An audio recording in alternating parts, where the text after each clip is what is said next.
Kita coba masuk ke jendela kehidupannya Namrud di zaman Ibrahim AS. Namrud ini dia coba mengikrarkan dirinya. Awal dia dinobatkan jadi raja setelah ayahnya meninggal. Dia nobatkan dirinya menjadi Tuhan, mengikrarkan dirinya sebagai Tuhan. Dan siapapun yang mengiyakan itu, semua kebutuhannya dipenuhi, dikasih oleh Namrud.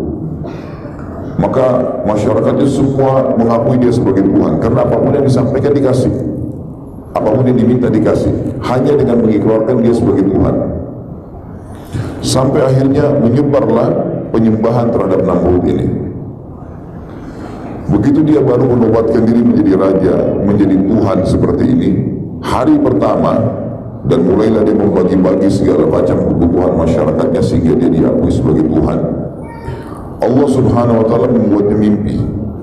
Dia mimpi kerajaannya hancur, kebakaran sana sini. Maka dia kaget di tengah malam. Kemudian dia bangunkan seluruh penasihat-penasihatnya. Bangun semua, bangunin.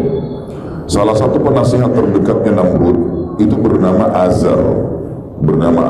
Azar ini ayahnya Nabi Ibrahim alaihissalam. Jadi ayahnya Nabi Ibrahim AS ini adalah penasihatnya Namrud. Bahkan dia orang tangan kanannya Namrud. Azar ini, Bapak Ibu sekalian, sangat mahir membuat patung. Jadi Namrud ini pada saat mengaku sebagai Tuhan, dia suruh Azar buat patung-patung dia dan patung-patung yang Namrud ingin, seperti misalnya patung burung, patung harimau, beragam macam. Disebarkanlah patung-patung tersebut di seluruh pelosok wilayah kekuasaannya dia. Jadi orang-orang tidak perlu datang ke Babilonia, ibu kota Irak pada saat itu, untuk menyembahnya. Cukup menyembah patung-patung yang dikirim ke sana. Dan Azar ini otaknya, ayahnya Nabi Ibrahim AS. Di tangan dia semua pembuatan patung itu. Jadi menjadi tangan kanannya Namrud. Kagetlah Namrud malam hari, kemudian dia tanya hatinya, apa saran kalian? Apa nih? Mimpi apa nih? Kata mereka, kami tidak tahu mimpi ini apa ini. Tidak ada gambaran. Sampai akhirnya ada satu orang yang berkata dari penasihatnya, mungkin malam ini ada bayi yang lahir, laki-laki di Babilonia yang akan menghancurkan kerajaan Anda. Tiba-tiba Namrud menangkap pernyataan tersebut, lalu dia mengeluarkan instruksi yang aneh. Dia mengatakan, kalau begitu semua anak laki-laki yang lahir malam ini di Babilonia dibunuh. Malam ini juga, sekarang gerakan. Sebelum terbit matahari, keliling di semua rumah, ada anak bayi laki-laki baru lahir, bunuh semua. Kebetulan Azar hadir di situ. Malam itu hadir karena dipanggil tiba-tiba kumpul sama Namrud, dan istrinya baru melahirkan anak laki-laki, itulah Ibrahim.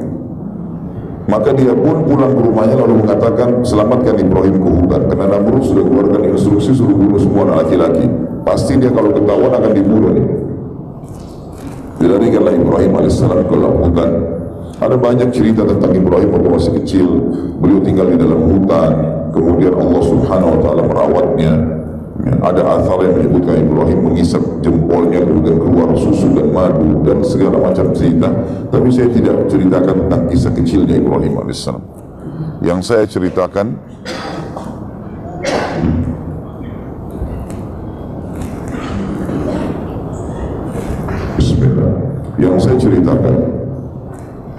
adalah Ibrahim AS mulai dinobatkan jadi Nabi. Namrud waktu mimpi dan menjadi raja tadi umurnya 30 tahun.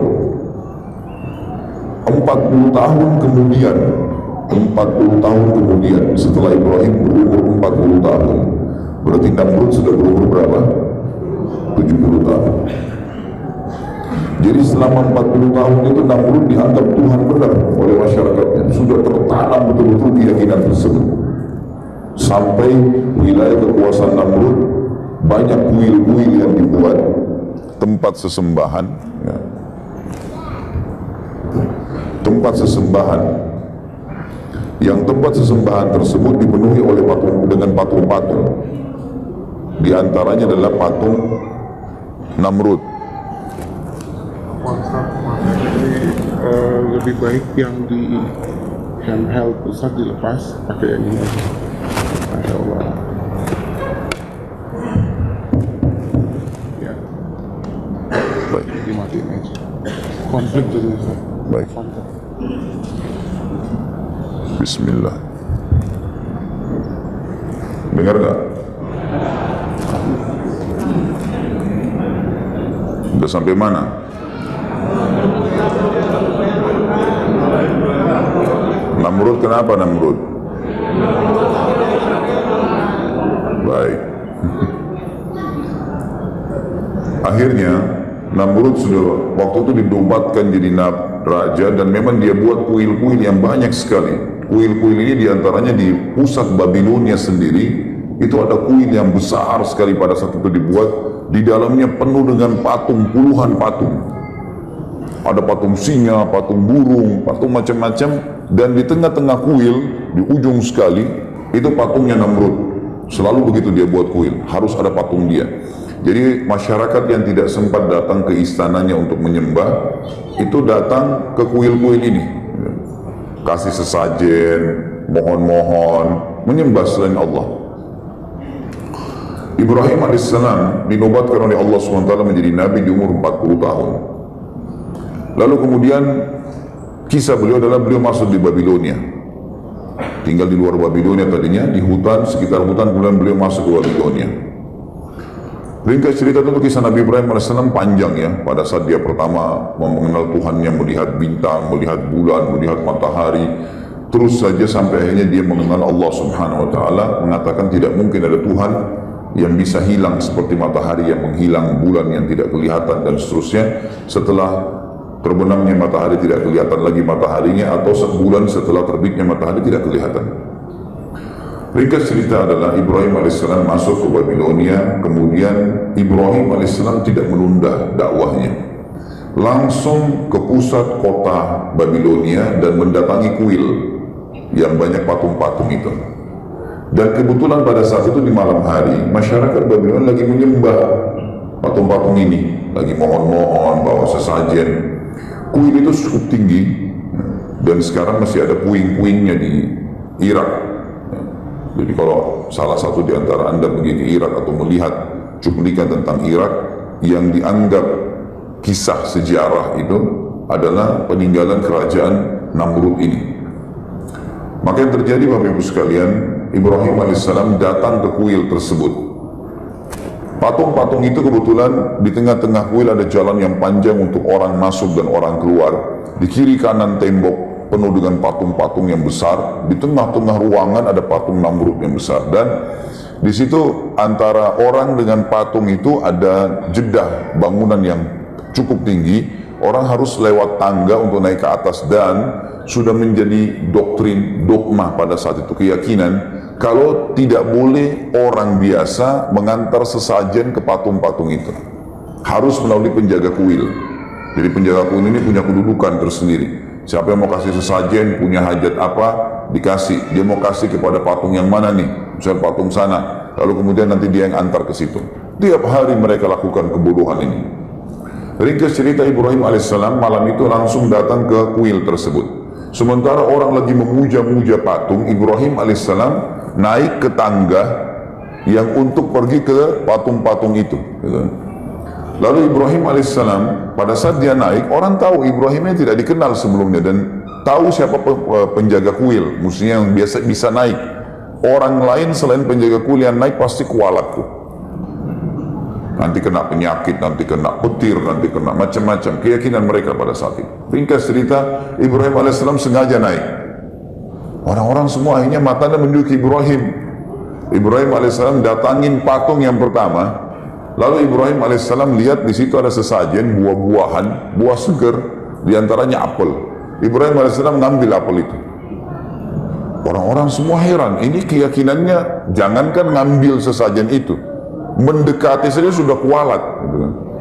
Ibrahim alaihissalam ambil apel itu, kemudian sengaja menggigitnya di depan mereka, bukan untuk makan. Lalu Ibrahim balik ke patung itu sambil berkata, wahai yang dianggap Tuhan oleh masyarakat Babilonia, apa kau tidak marah saya ambil apelmu? Kira-kira patung nyaut nggak? Nggak ada suara. Hening pada saat itu. Tapi orang sudah yakin ini Tuhan mereka. Ya, gitu. Maka Ibrahim ulangi alaihissalam, wahai yang dianggap Tuhan oleh masyarakat Babilonia, kau tidak marah saya makan apelmu? Nggak ada suara. 3 kali, wahai yang dianggap Tuhan oleh masyarakat Babilonia, yang selalu dipuja, dipuji, kau tidak marah saya ambil apelmu? Nggak ada suara. Ibrahim melakukan gerakan yang lebih lagi daripada itu. Apel yang sudah digigit tadi dilempar ke wajahnya patung itu. Jatuh apel, ini penghinaan luar biasa. Jatuh apel tersebut sudah pasti tidak ada apa-apa. Lalu dia balik lagi, wahai yang dianggap Tuhan masyarakat Babilonia, kau tidak bisa lawan saya sudah lempar wajahmu dengan apel ini. Sudah saya ambil apelmu, saya lempar lagi wajahmu. Gak ada suara tentunya. Makin hening suasana. Ini yang hadir di kuil-kuil ini besar sekali. Bisa menampung sampai ribuan orang. Dan Ibrahim AS melakukan gerakan ini luar biasa di malam yang memang mereka lagi puncaknya beribadah lah.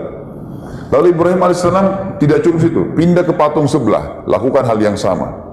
Patung sebelah sama, terus dikelilingi semua puluhan patung itu.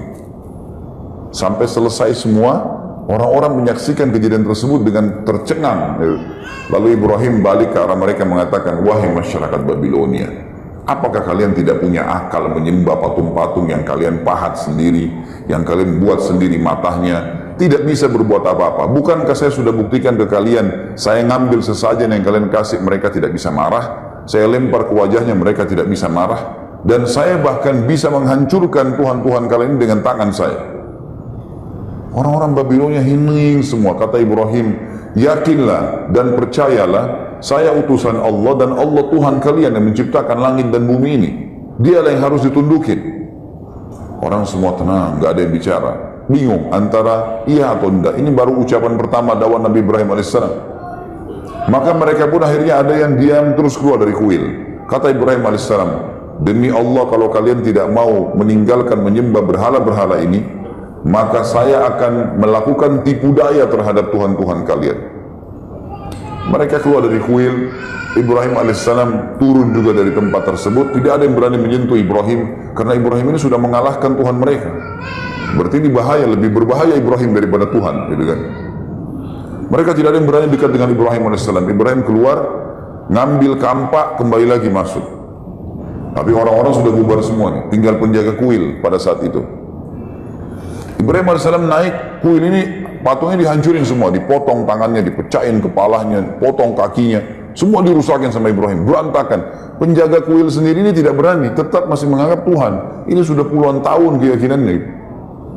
Dihancurin semua sama Ibrahim AS, lalu kepala-kepala patung itu, tangannya, kakinya ditumpukin di patungnya Namrud yang besar. Lalu kampak yang Ibrahim pakai AS menghancurkan tadi ditaruh di tangannya patung Namrud. Udah Ibrahim AS pergi. Besok pagi mereka mau ritual lagi, bawa lagi sesajen, berantakan semua kuil tersebut. Mereka bilang, siapa yang buat nih?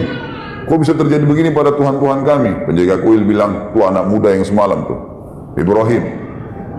Panggil Ibrahim, panggil Ibrahim. Begitu Ibrahim datang, mereka mengatakan, Al-Quran menceritakan, anta fa'alta hadha bi'alihatina ya Ibrahim. Apa kau yang buat ini terhadap Tuhan kami wahai Ibrahim? Apa jawab Ibrahim? Yang pegang kampak itu siapa? Kok tanya saya?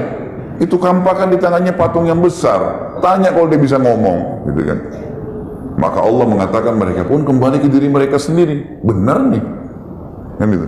Gak mungkin Tuhan tidak bisa membela dirinya, dan juga tidak mungkin secara akal dia bisa sebenarnya menghancurkan yang lainnya. Lalu kata mereka, pada kondisi hening semuanya, mereka ada satu orang yang nyaut, ini kita harus lapor kepada Tuhan kita yang paling besar, Namrud. Namrud kebetulan punya tradisi Bapak Ibu sekalian, setiap pagi dia selalu setelah mandi rapi segala duduk di singgasananya, ada gorden yang nutupin antara dia dengan orang-orang di depannya. Begitu selesai dia duduk, sudah rapi semua, singgasananya sudah rapi, mahkota sudah rapi, dibuka gorden tersebut. Begitu dibuka, maka seluruh orang yang ada di depannya sujud kepada dia. Bertahun-tahun mengatakan, wahai Tuhan Namrud, termasuk istri dan anaknya. Setiap pagi, gitu kan? mengatakan wahai Tuhan yang Namrud. Tuhan Namrud, nggak bisa, tidak lagi mengatakan Raja Namrud, Tuhan. Dan itu terjadi bertahun-tahun. Ibrahim alaihissalam waktu diancam begitu, kita mau lapor kepada Tuhan kita terbesar, kata Ibrahim, nggak usah lapor, saya ke sana, saya mau langsung ke istananya Namrud. Ibrahim alaihissalam pergi ke sana sendirian, orang-orang berbondong-bondong masuk, banyak, istananya Namrud besar, orang banyak mau sujud kepada Namrud, karena setiap sujud minta apa-apa dikasih, minta makanan, minta uang, minta apa saja dikasih sama Namrud. Maka pada saat diangkat tirainya, Namrud sudah mulai kelihatan, orang semua sujud, Ibrahim AS tidak sujud, berdiri sendiri.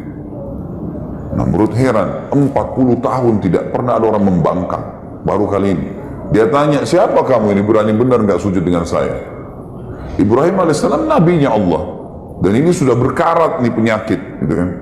Maka tidak bisa lagi dengan cara yang pelan. Kata Ibrahim AS dengan tegas, wahai Namrud, bukan lagi wahai raja, apalagi Tuhan, dipanggil namanya. Anak istrinya saja nggak berani panggil namanya Namrud, Tuhan Namrud. Wahai Namrud, dari mana kau mengaku sebagai Tuhan? Kamu manusia biasa seperti saya. Kamu punya dua mata, saya juga punya dua mata. Kamu punya dua kaki, punya dua tangan, saya juga sama. Kamu juga sama seperti saya, lahir dari rahim seorang wanita, kemudian bayi, anak-anak, remaja, tua seperti kamu sekarang, dan kau juga akan mati. Tuhanku dan Tuhanmu, serta Tuhan segala sesuatu ada namanya Allah. Allah itu menghidupkan dan mematikan. Kita bayangkan di posisi Namrud, kaget luar biasa, belum pernah ada yang bantah ketuhanannya seperti ini. Tapi dia tidak mau tunjukkan, dalam kondisi itu dia tidak mau tunjukkan kalau dia ini terkalahkan. Maka dia bilang, wahai Ibrahim, kau ngaku punya Tuhan, dan Tuhanmu itu kau bilang tadi menghidupkan dan mematikan. Saya juga Tuhan yang bisa menghidupkan dan mematikan. Apa kau mau bukti? Kata Ibrahim, tentu saja, silakan buktikan. Dia bilang, ada satu pengawalnya, dia bilang, tangkap siapa saja lewat depan istana sekarang. Dua laki-laki yang lewat, siapa saja tangkap. Ditangkaplah dua orang, masuk. Kemudian kata Namrud, bunuh yang satu biarin pergi, dan kasih hadiah apapun yang dia mau. Dibunuhlah yang satu biarin pergi. Kata Namrud, lihat, saya mematikan dan saya menghidupkan. Gitu kan? Benar nggak ini pemikirannya? Ini konyol ini. Karena orang yang disuruh pergi sudah hidup sebelumnya. Ini orang yang mati memang sudah sunnatullah, ditusuk ya mati gitu kan. Tapi dia pakai akalnya sebagai manusia, tidak mau kalah gitu kan. Lalu Jibril AS datang membisikkan kepada Ibrahim, ini orang ini sudah kufur kepada Allah, nggak bisa lagi. Kamu memberikan contoh di bumi ini, dia akan cari terus akal. Coba kasih contoh di langit.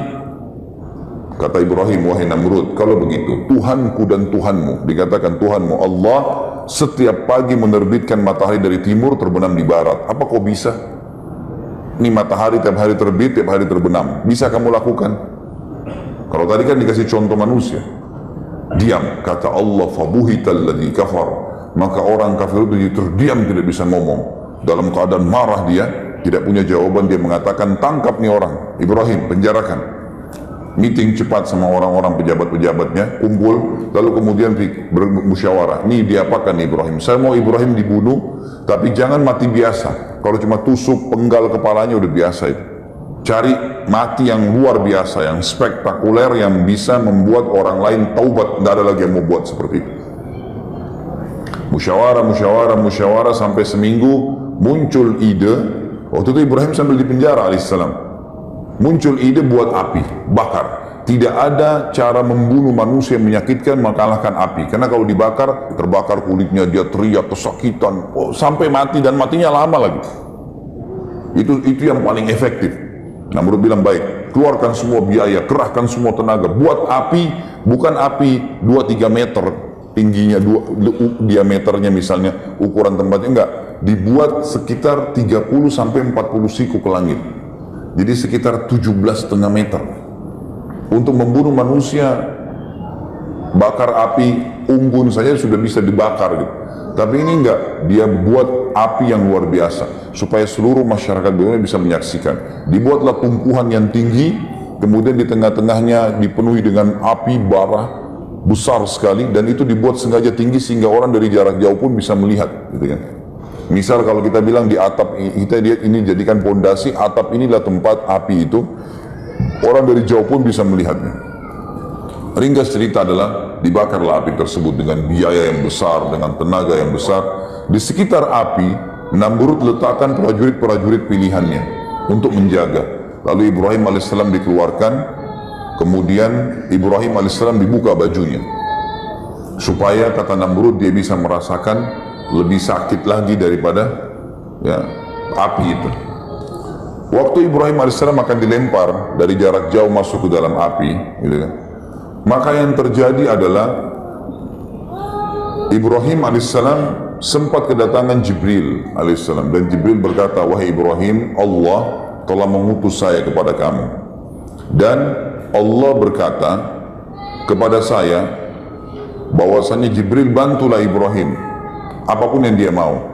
Maka sekarang kau bisa minta tolong sama saya apa saja Ibrahim. Kau minta saya bunuh Namrud, saya matikan Namrud. Kau minta saya hancurkan Babilonia, saya hancurkan Babilonia. Kau minta saya padamkan api, saya apa saja minta sekarang saya bisa jalankan. Titahnya Allah kepada saya begitu.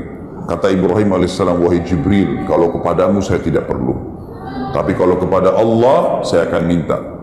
Makanya Allah memuji Ibrahim, mengatakan inna Ibrahim kana ummah. Ibrahim itu satu orang tapi seperti satu umat keyakinannya, luar biasa. Jibril pun dia tidak mau minta tolong, gitu kan. Maka dengan setelah itu Jibril pun alaihissalam pergi, lalu berkata Ibrahim alaihissalam, ya Allah, zat yang telah aku imani secara gaib, nggak kelihatan, gitu kan, nggak ditahu Allah itu, tidak kelihatan, cuma bisa dirasakan keberadaannya, kan gitu, diyakini keberadaannya.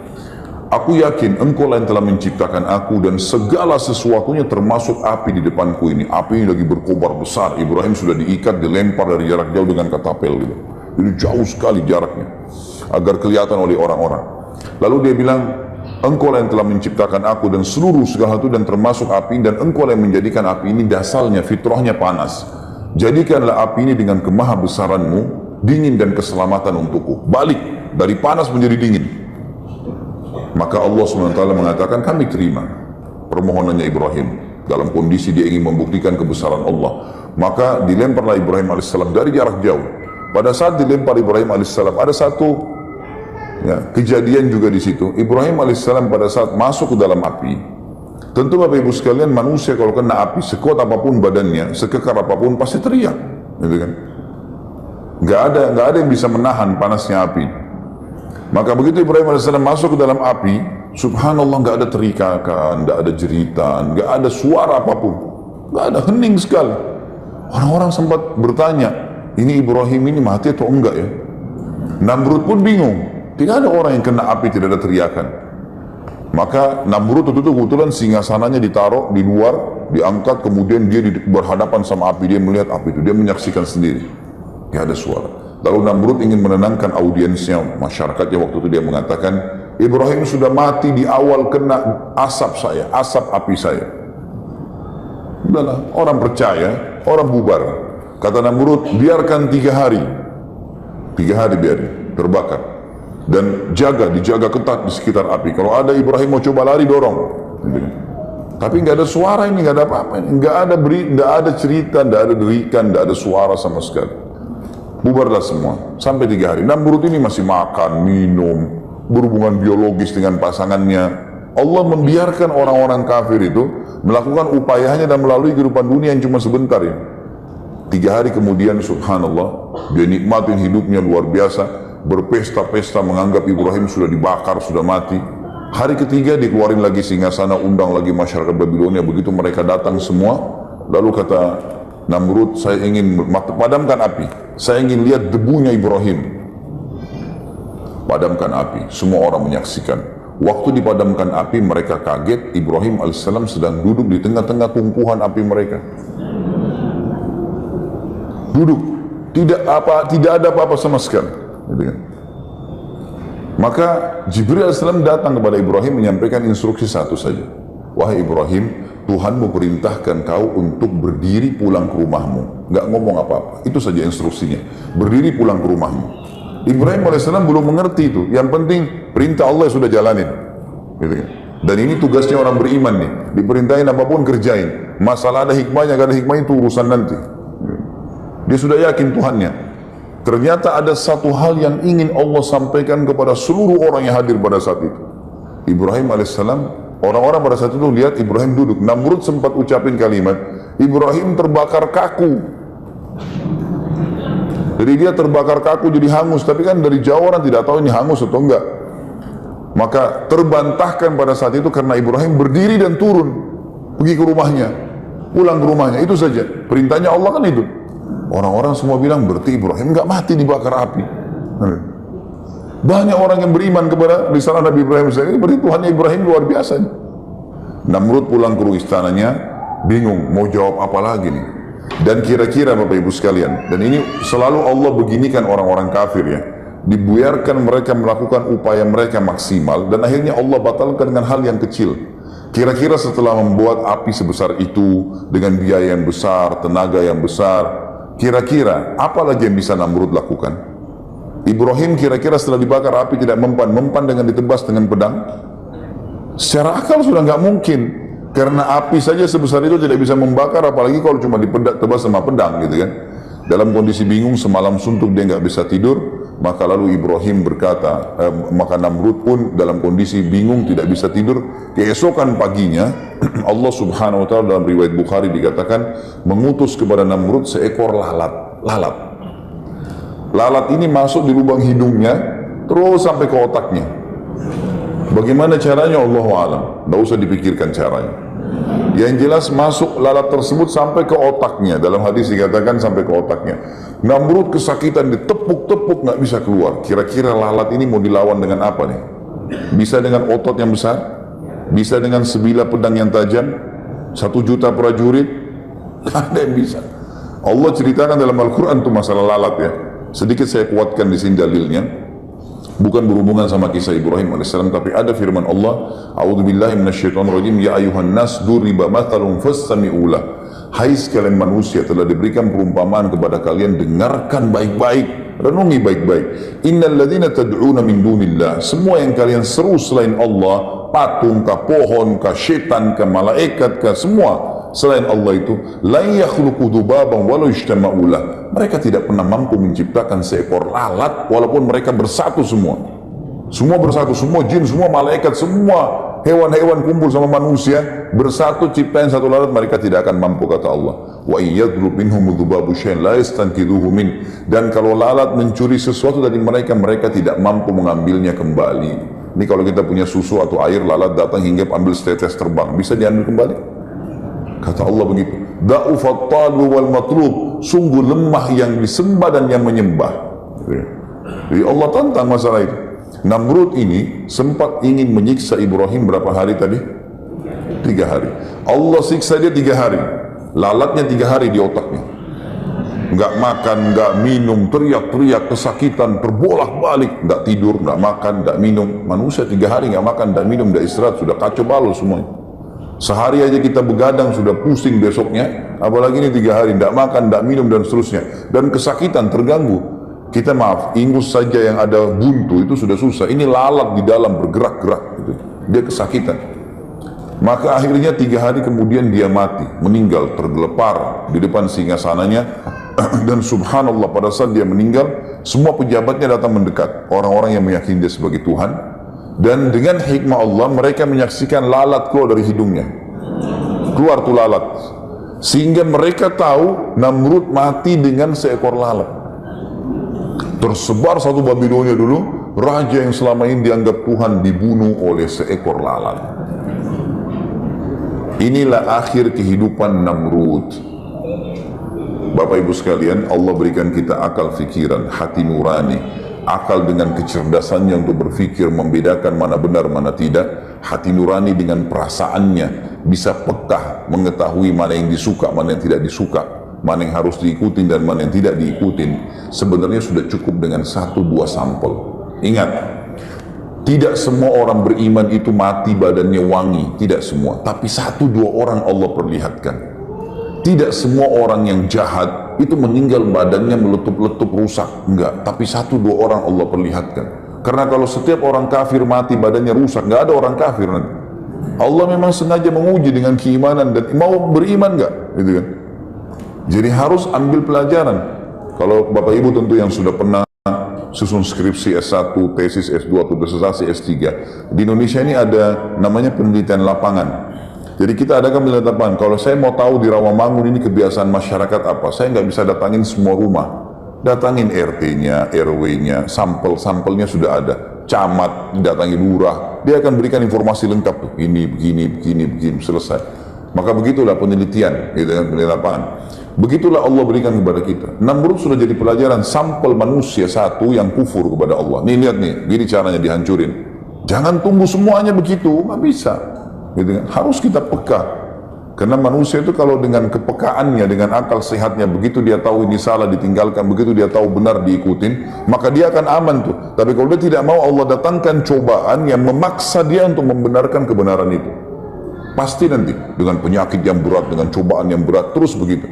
Sampai dia meyakininya nanti. Kalau tidak juga maka kufur, masuk neraka. Gitu kan? Sudah seperti itu. Habislah kisah Namrud yang agung tadi, punya singgasana yang besar. Sampai sekarang ribuan tahun masih ada patung-patung peninggalannya, ada sampai sekarang di Babilonia. Kalau Bapak Ibu saya tidak tahu di YouTube ada atau tidak, coba diketik sisa kerajaan Babilonia, coba lihat, pasti ada tuh.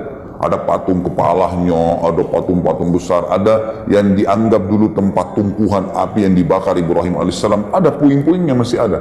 Dan dirawat oleh pemerintah Irak sekarang karena dianggap itu sejarah, gitu kan.